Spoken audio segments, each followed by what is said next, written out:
ಈಗ ಇಂದಿನ ಪತ್ರಿಕೆಗಳ ಇಣುಕು ನೋಟ. 9ನೇ ಬಜೆಟ್ ಮಂಡಿಸಲಿರುವ ನಿರ್ಮಲಾ ಸೀತಾರಾಮನ್, ಭಾರತದ ಸಂಸದೀಯ ಇತಿಹಾಸದಲ್ಲಿ ಹೆಮ್ಮೆಯ ಸಂಗತಿ, ಪ್ರಧಾನಿ. ತೆರಿಗೆಗೆ ತಕ್ಕ ಪಾಲು ಸಿಗುವ ನಿರೀಕ್ಷೆ, ದೇಶದಲ್ಲೇ 2ನೇ ಅತಿ ಹೆಚ್ಚು ಜಿಎಸ್ಟಿ ಸಂಗ್ರಹ. ಜಾಗತಿಕ ಅನಿಶ್ಚಿತತೆ ನಡುವೆಯೂ ಭಾರತ ಸದೃಢವಾಗಿದೆ, ಪೆಟ್ರೋಲಿಯಂ ಮತ್ತು ನೈಸರ್ಗಿಕ ಅನಿಲ ಸಚಿವ ಹರ್ದೀಪ್ ಸಿಂಗ್ ಪುರಿ ಹೇಳಿಕೆ. 4ನೇ ಆವೃತ್ತಿ ಇಂಧನ ಸಪ್ತಾಹಕ್ಕೆ ತೆರೆ.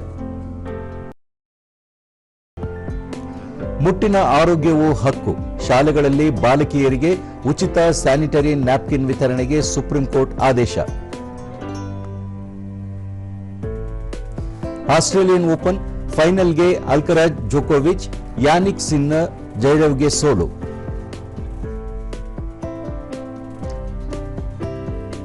ಇವು ಇಂದಿನ ಪತ್ರಿಕೆಗಳ ಪ್ರಮುಖ ಸುದ್ದಿ.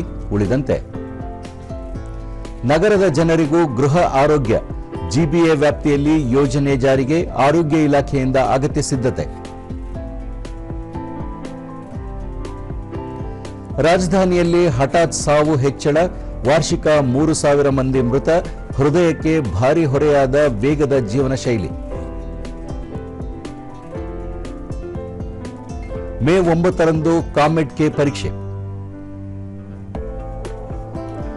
ದಾಖಲೆ ಏರಿಕೆ ಬಳಿಕ ದಿಢೀರ್ ಕುಸಿತ ಕಂಡ ಚಿನ್ನ, ಬೆಳ್ಳಿಯ ದರ. ಇಂದು 5ನೇ T20 ಪಂದ್ಯದಲ್ಲಿ ಭಾರತ ನ್ಯೂಜಿಲೆಂಡ್ ಕಣಕ್ಕೆ 3-1 ಭಾರತದ ವಶದಲ್ಲಿ ಸರಣಿ.